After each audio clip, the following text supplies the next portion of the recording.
Hello and welcome to Wise Women Weekdays. This is your daily update on something really fabulous and interesting. I am Claire the Oily Witch, and today I am joined by my esteemed colleague and fellow Healing Collective member, Andrew Edgar. Andrew, do you want to introduce yourself and tell us what we're going to be covering today? Well, I'm a dowser, so we're going to be talking about various aspects of dowsing and the sorts of things I do when I'm out dowsing, what dowsing is, what you can dowse for, why it will make you hopefully a wiser and happier person.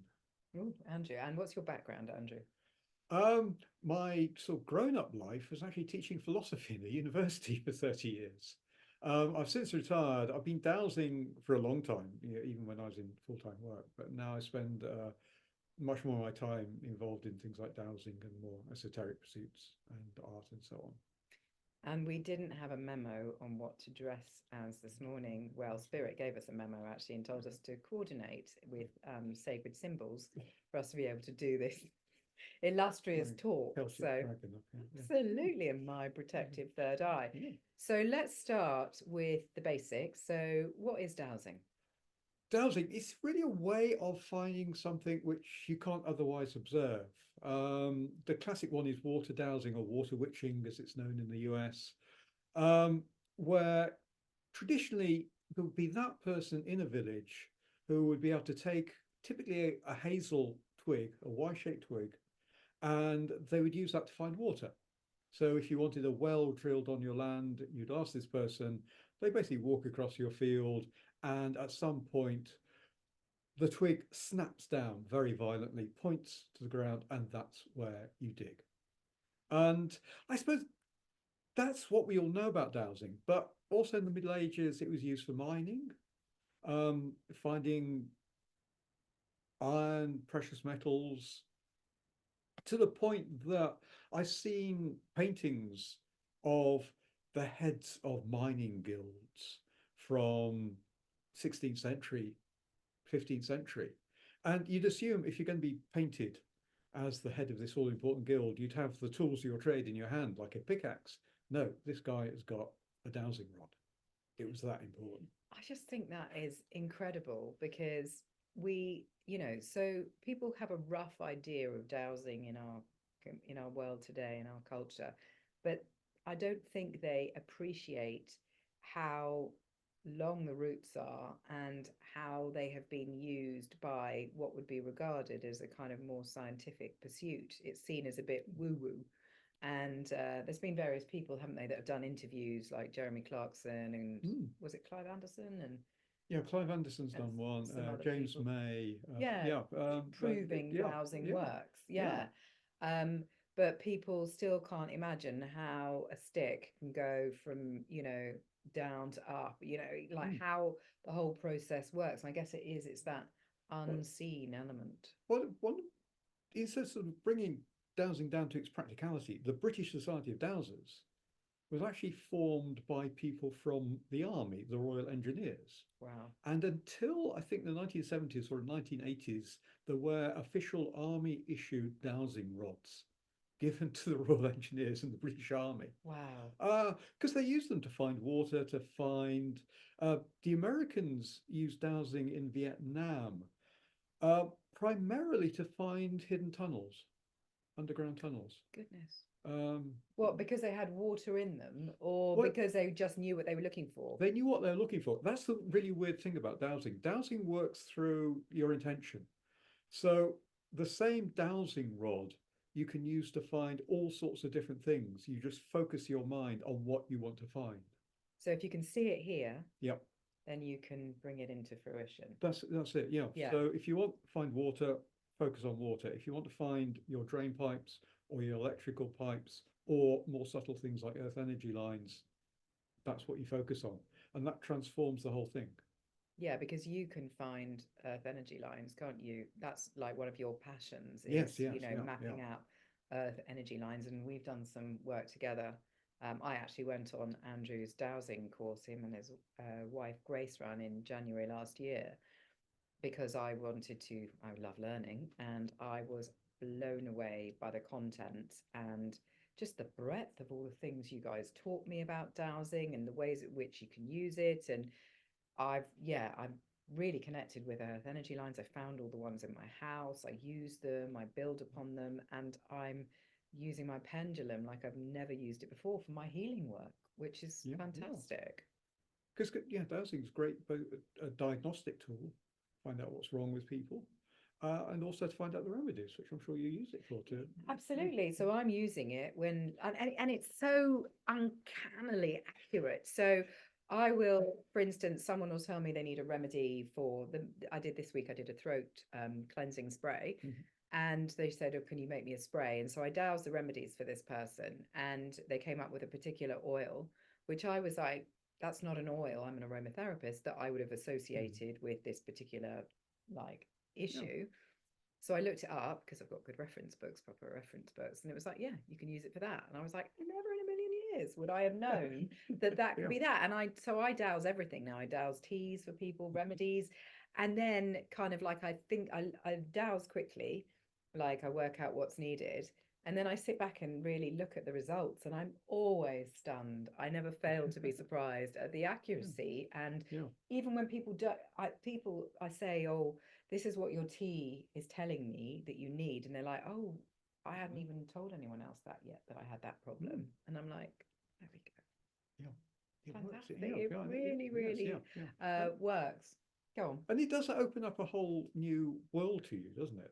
That it's not just that sort of diagnosis. It's, for me, I suppose the first health benefit of dowsing for me is it gets you out in the countryside in the fresh air. When all else fails, come dowsing with me and you'll get a decent walk. What I spend a lot of time doing is dowsing ancient sites or natural sites.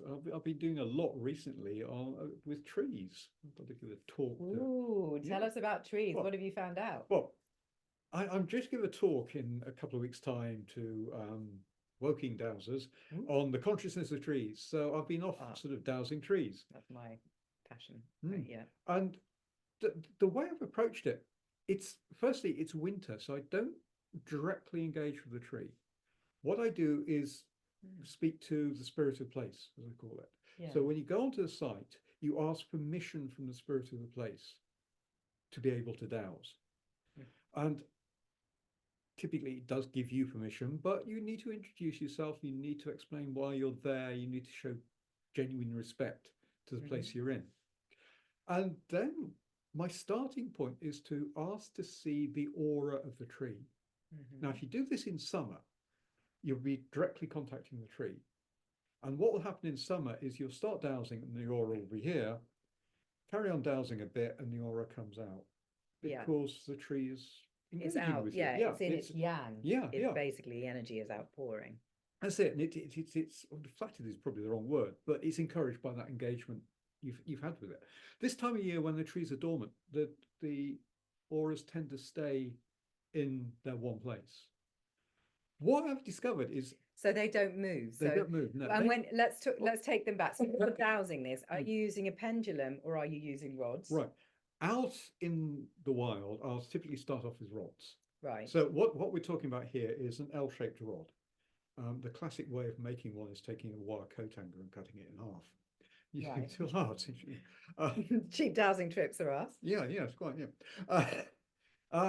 so you're holding these things as if you're holding 6 guns, and you walk across, and typically when they cross, you've reached the auric field.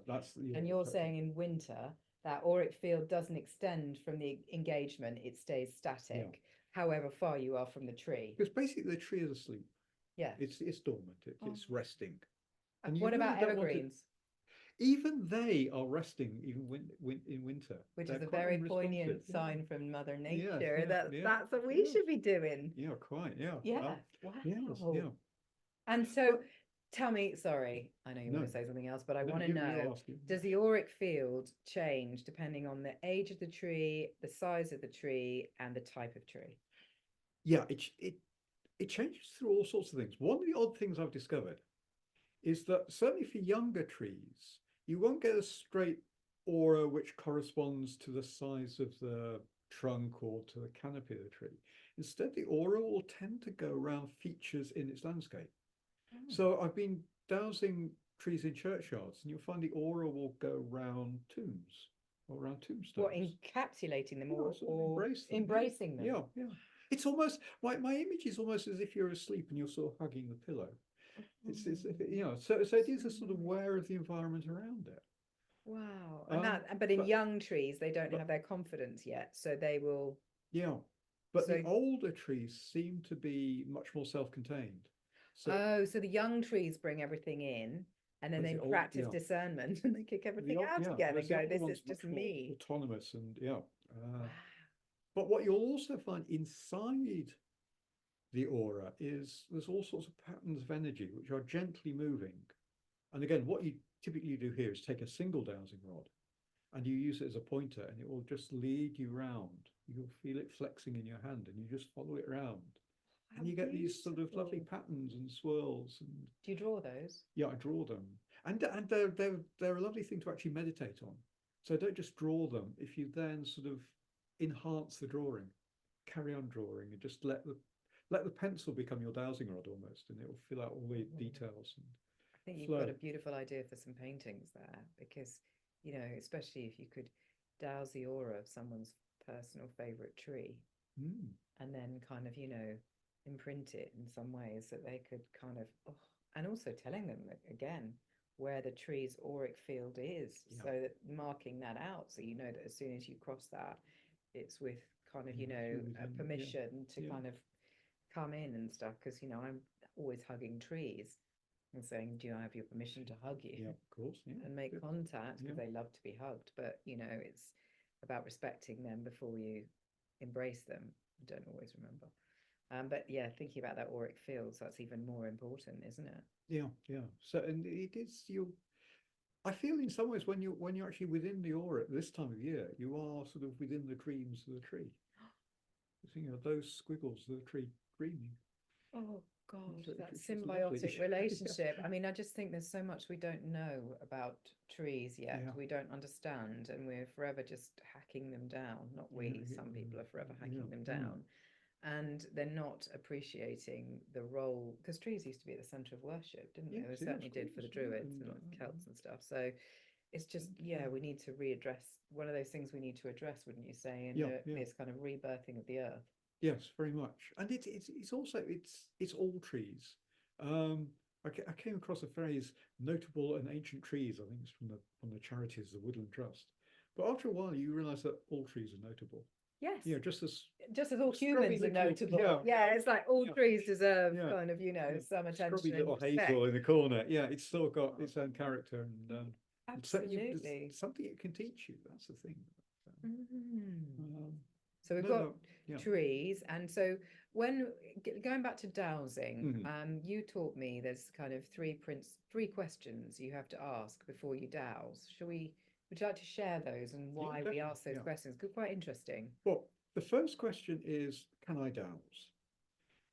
So basically, we all have bad days, and there can be days when your dowsing is just not up to it. I will sometimes also complement that by sort of doing a sort of percentage thing. So is my dowsing 10% accurate, 20% accurate? Ooh. And usually you'll find you're around about 80, 90% accurate. So dowsing's never absolutely perfect. A few things in life are. So you ask it before you ask the question, like, can I douse today, and what percentage of accuracy am I going to get? Oh, Andrew takes things up another level. Right. The next one is, should I douse? And that's really asking, are there going to be any bad consequences, either to me or anyone or anything else from my dowsing? It can be a caution about asking the question. So say if you're dowsing about someone's health, might you get an answer which neither they nor you want to hear or to talk about? Have you doused on something that is not your not for you to know, not your right to know? Yes. But also one of the things I typically, if you're out in the field, sort of dowsing trees or dowsing an ancient site, if you get a no there, I find typically the reason for that is I haven't sufficiently protected myself. Because when you're dowsing, you are potentially coming into contact with not necessarily malevolent, but sometimes tricksterish, sometimes difficult spirits or entities. Mm-hmm. And you do need protection. Typically, it's just a matter of imagining yourself cloaked in white light and Mm-hmm. protection. So often I find, if I get a no for should I, the next question is it because I'm insufficiently protected? Yes, just That's really redo your interesting. protection ritual, and then you'll often get your yes, and you're Because we should ready have to said go. that. You do that to begin with. You put your protection round and then you Mm. ask your questions. So can I, should I? And the final The question. last one, the all important one, is may I? And for me, that is actually asking permission from whatever it is you're dowsing. And typically for me, it's asking permission from the spirit of place. So if I'm, say, at an ancient site like a ancient burial mound, you ask the spirit of a place, can I have permission to come onto this site to douse and to make my inquiries? And the way I'll often start is, and sometimes you have a specific thing you're trying to do. So if you're a water dowser, your next question is show me the water. Yeah. Whatever. But if you don't have a specific question, then what I will typically then ask is, what do you want to show me? Mm. So you actually address the spirit of the site, and in a way, you're asking the spirit of the site. Firstly, what can I do for you? You've probably got some story you want to tell me. My dowsing is going to allow the spirit of place to tell its story. Yeah. Give us an example of that. Gosh, well, there's one place. I used to live in South Wales near Cardiff, and there's a cromlech there. What's a cromlech? Oh, it's burial mat. It's those capstone, typically 3 stones holding it up. Okay. That sort of, yeah. Mm-hmm. They've got lots of other names, haven't they? But I call them cromlechs. So it's that sort of burial site. So we're talking something from the Stone Age, late Mm-hmm. Stone Age, and it's called St. Lithans. It's a lovely classic dolmen. But what I asked that question, what do you want to show me? Crucial thing, it didn't show me the stones. It actually took me a little way up the hill, and there was a circle of trees, and there was obviously a ditch. Mm-hmm. So first thing it said, basically, is, okay, look at the site properly. It's not just the flashy stones. And it will often do this. It won't show you the obvious thing. It will make you look properly. Yeah. That's a great thing. Yeah. So right now, okay. So we're not looking at just a cromlech. We're actually looking at the whole landscape. Yes. But it also developed. It took me on a processional route, and then it refined this to the story I was getting was that what I was following and in a way recreating was the last time that had been used in the Neolithic before the Bronze Age beaker people, invaders, arrived and challenged that culture, challenged that belief system. Which was, I think, from the course, 2490 Something BCE. like that, yeah. So yeah. So talking you, but it was as if it like wanted that story to be told. Yeah, it wanted the last, poignant use of the cromlech for its true purpose before, and that clash of cultures, which is going to come. Yeah. Before that came. Yeah. And we had that instant with the Roman soldier as well, where land next to me. You want to say what happened? Well, you had a friend of yours saw the soldier over your shoulder. Another healer said to me one day when she was giving me a session, she said, "Oh, you've got a Roman soldier standing beside you, and he's got a huge, great kind of, one of the helmets with the red plumes, and he's standing there in his cape, and and then I could feel him because I don't see things, I sense things." And I was like, okay. And then the field next to me is known as having Roman heritage. And I was connecting a lot with the land because I live next to it. So I walk on it pretty much every day. And then I was getting stories and images, as often happens when you start connecting with things. It's the things that come into your mind of there being a road through there, of there being lots of centurions, etc. And then I connected with his spirit and felt that there was something there. And then you dreamt about him. I had a dream which, in a way, a very simple dream. It's really just a vision of this man standing in that field. He's just over our shoulders here, on a sort of bleak sort of November day with his cloak, with the helmet, and that very strong, very vivid image of the man. So you saw him, and then I can't remember which of us we dowsed. We did a kind of dowsing together. We both, and we didn't talk about too much about what we both kind of known or felt, because we want to test out, are we on the same page here? I'm really junior at this. Andrew's very experienced, not expensive. And so to test it out, to be legitimate. And I think we came up with the same story, that this Roman soldier had been put to death. In fact, you had worked out that he'd been hung, drawn, and quartered, and savagely held up as an example to his troops and the other local people living in the area. And he'd stood up on their behalf about something a diktat from Rome, that he wasn't prepared to inflict upon them, and so he was made an example of. And we got his name through dowsing. The fact that he had family, a wife and 2 sons back in Rome. And, Andrew wrote a beautiful, it was a beautiful eulogy. Some of it was in Latin. And I built a circle with apples, and which represents family from a crop of apples I had, and, love and Venus and sweetness. And we released him to the light, and we saw him go to the light. And he'd been on that field. His kind of resonance of his spirit had been trapped there for 2,000 years, because it was last year, which is why it came up. Yes. Because it was 223 AD that this all happened. Yeah. So that was very moving experience, wasn't it? And I miss him still. It still comes to me when I walk around the field. I was really upset. I was like, don't leave me. But I do feel him around, and certainly feel the other soldiers. There's still a kind of a Roman kind of energy around that.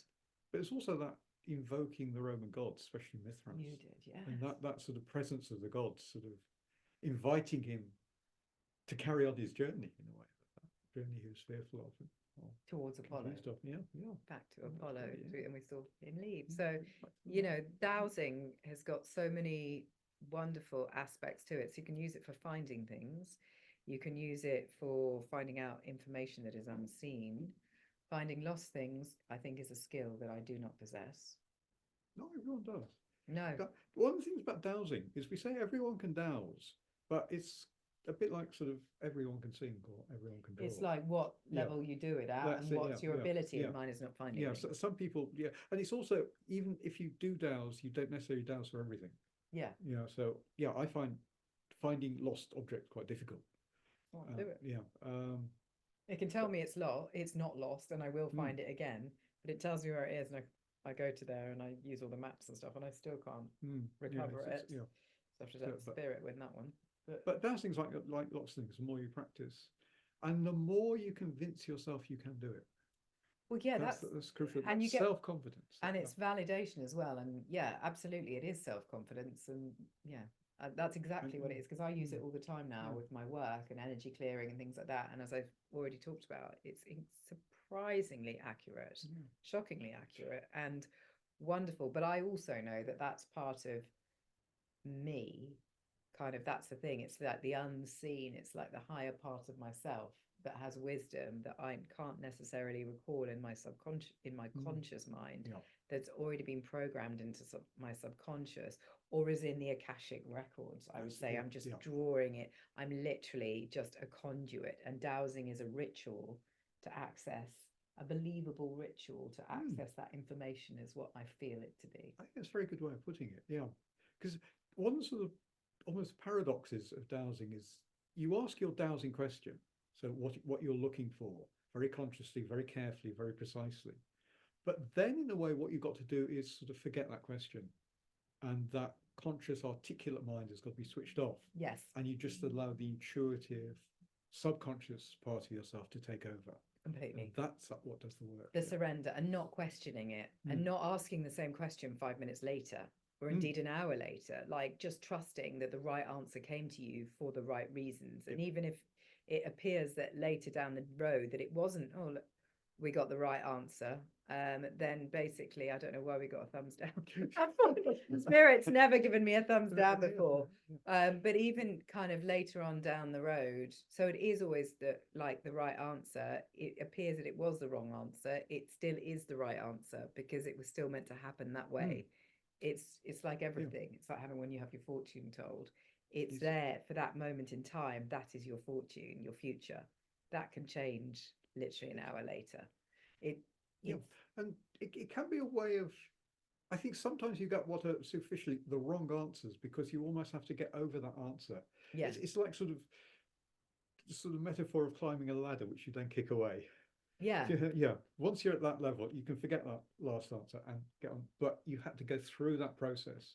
Yes, and there were so many people on the course, wasn't there? Well, not so many, but quite a few people on the course that doubted their abilities to do it. And it's as soon as you doubt your ability to do it and start Mm, second guessing yourself that it kind of goes because you're overthinking it. That's what we're that's it. Yeah, talking yes, about. yeah, We're talking about overthinking things and just yeah, kind of, and that's why you've got to put your protection up first, isn't it? And yeah. just it's all part of the ritual of getting into the flow. Mm. So you just know it's going to come out the way it should. And I think there is that. So you can encounter that trickster element in dowsing. That also, if you get too cocky, if you use dowsing just as a party trick, Oh yeah. it will come back and bite you, and it will show you up. So not it's And not for that, isn't it? There's no, rules, there's karmic rules, mm, which are quite yeah, practical, really. And it's about, and also you can't douse if you've got too much skin in the game. mm, So if you're trying to douse whether someone you're having a relationship with, that say a new relationship, is gonna, be right for you or anything like that, you care too much. So you can't trust your own kind of yeah, pendulum results. And I learned from somebody else, I don't know what you think about this, a mutual colleague of ours, that if you hold a magnet in the other hand, hmm, so for me and you, because we're both left-handed, it'd be mm. right hand, and then ask the question, you can actually get an accurate answer because the magnet will destroy Ah, your kind of overriding, kind of energetic, kind of yeah, yeah. disturbance Oh, around that's it. true. What do you think about that? I think it's quite plausible. Again, it may be just the ritual, but Yeah. in a way, because you believe it works, it works. But also, it is a question of what sort of forces dowsing is working with.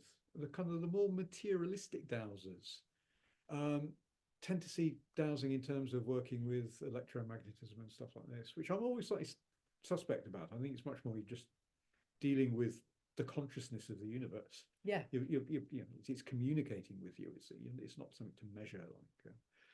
Yeah, But don't get too it will people have used it with science, and there's that gentleman that measured all the frequencies of all those things, and no one got the same frequencies again because they were his yes, frequencies for exactly. Yeah, those yeah. things. That's yeah. Not every They weren't Mm, universal, and that's mm, it. It's your own language, yeah. and this is where it falls into what I believe around like spirituality and witchcraft, and what I teach about the fact that it's your own rituals and understanding that are the So, yeah. creation of it. Because I think that's one thing that once you get to that level, then dowsing works because you know about yourself.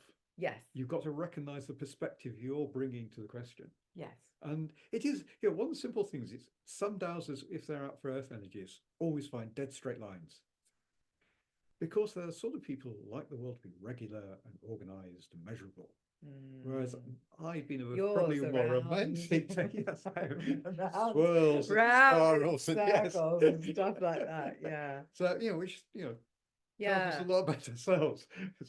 yeah. It's Yeah, true. and it is the way we see those energies. It doesn't And mean we've got either of us are wrong, but would you what remember when we went and doused that site? My couple son of came along, and he's mm, only 10, and he's really kind of, psychic and stuff. Not that he would necessarily recognize that about he's himself, but he amazing, really yes. is.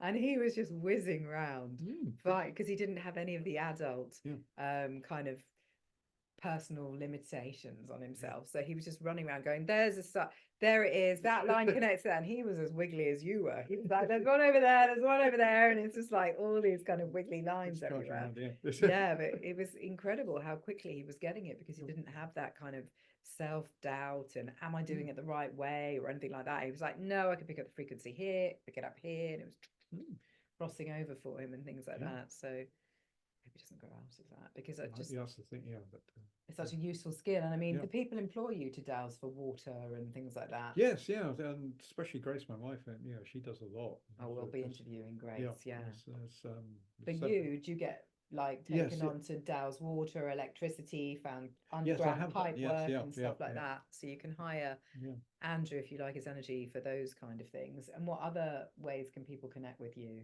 Well, the other things I do is clearing a site, especially a house. So when you're dowsing with earth energies, there are lots of very good beneficial energies, but there can be ones which are harmful for lots of different reasons, sometimes purely natural ones, but often because they're carrying some sort of human trauma with them. And there are ways of identifying those lines or those points and neutralizing them and clearing them and moving them. I should try to give one example. We recently moved to a new estate here where we live in East Sussex, and both Grace and I decided we ought to douse the estate to see if there's anything wrong. And we both independently spotted negative energy under one pair of semi-detached houses. And what was distinctive about those two houses, on an estate where it's a new build estate, so basically most of these houses were sold before they were finished. These two houses were unsold 18 months after the rest Had gone. Yeah. Are they still unsold? They've now been sold. Um, there can be lots of reasons for that. It can be negative energy. It can also be the house, because it knows it's troubled, waiting for the right people to come along and occupy it. Oh, I The like house that. often chooses you rather than vice versa. Oh, that definitely happened in my case. Mm. I tried to buy 6 other houses before I got to this house, and this house definitely wanted me here, probably so I could do the work in the field with Andrew over the Roman soldier, but also the house felt, yeah, I would agree with that 100%. And there's also evidence, wasn't there, from somebody was it in the 1920s or 30s, that German scientist who discovered about the certain houses where people always got ill or bad things happened, relationship separations, etc., had what's called black water lines, which are these negative lines running underneath them. And so, you know, if you live in a place where you're constantly getting ill and you can't explain it, no one can explain it, or people keep separating every time they move in the house and the couple separate, etc., then, you know, it's quite often built on, you know, negative energy, and it needs to be cleared. And that's where people like you come in and go, right, this is what we can do. We can clear that with kind of crystals and symbols and things like that. That's it, isn't it? It's crystals and symbols. But you know, one of Britain's foremost dowsers, a guy called Adrian Ingleton Webber, his initial proper job was an estate agent. When he came to dowsing, precisely for what you said, there was what estate agents regard as divorce houses, which come back on the market every 2 years. That's absolutely fascinating. Began to investigate why that might be, and it was because they had some sort of dark energy underneath it. So that's the dark side. Then there's the light side. So we were talking about energy lines before, and it's really interesting because the Earth has these energy lines running through it, and there's 2 major lines that run, the St. Mary's and the St. Michael's line, isn't there, in this country? And do they run from, where is it? They start off at St. Michael's Mount. Go through, well, basically then draw a straight line through Glastonbury, Avebury, Uffington Horse in Oxfordshire. They don't go through what's its face, Wayland Smithy, do they? No, they just miss that. Okay. They're a bit, I think, south of that. But there's another line which goes more or less north-south up the country, and they cross at Wayland Smithy. They cross basically. I had a big experience of Wayland Smithy. But going back to the Michael and Mary lines, and where do they go to in Essex? Or is it Sussex? Suffolk. They come out somewhere on the. But what's interesting is these lines, they wrap round each other. One's called the St. Mary's line and one called the St. Michael's line. And all the churches along those lines, if they're on the male one, are St. Michael's, and the ladies' ones are called St. Mary's. And it's so there's a kind of recognition, and they would have been ancient site spots of kind of worship, because that's what would have happened. People would have dowsed where the energies were best to place their sacred sites, which quite often near springs and things like that, because of the energies they carried. So this knowledge is so ancient and pertinent to spiritual activity, I say. And that's why you get more accidents in certain places on roads and things like that, isn't there? Because there's negative energy there. Or accident black spots are often accident black spot, or somebody causes an accident black spot by something bad, an atrocity happening there, something that was really like highway hangman crosses and things like that, like crossroads. And you get all kind of negative energy, and that stuff can all of this can be cleared neutralized and let go of. You just have to know what you're looking for. Would you say that's true? That's yeah, yes, yeah. And it is that it also knowing to use the lines which are around you. Yes. So knowing where the good sites are, if you just Yeah. need to, pick yourself up and perk yourself up. To know Going and those standing positive them, sites, and yeah. you find them in your garden, like the Yeah, positive yeah, notes and yeah. stuff like It's that. I've not got as if you've got to notes go to go to and stand Avebury on. or something to find it. You Yeah, just like it's, find yeah, it. Yeah, exactly. yeah. And that's a mistake people make. They think they Mm. have to go to all these ancient sites like Stonehenge, Avebury, etc., because that's the only place where there is magic. But that's not true. There's magic all around you. It's in the Exactly, yeah. ground. It's just a case of kind of, learning where they are. When's your next course? We haven't got one planned yet, but we'll no doubt sort of be thinking about one for the end of this year. Keep in touch with Andrew. We'll make sure we've got a contact details at the end because you teach it one-to-one as well, wouldn't you? Yes, yes. Oh, yes. If you want sort of, a day out dowsing. Yeah, then I truly recommend that. And he'll be at the events. Some of the events we're running this year is the Healing Collective, where you can go on a dowsing journey with Andrew and learn more about it. Well, thank you for your time, Andrew. Is there anything else you'd like to say before we wrap up? No, I think you've been a very kind and gracious host. Thank you. So if you like what we said, like and subscribe at Wise Women Weekdays. We welcome comments, so please bring them in. It's an absolute pleasure to share our knowledge with you. Thank you so much for joining us, Andrew, and be well, everyone, and consider dowsing.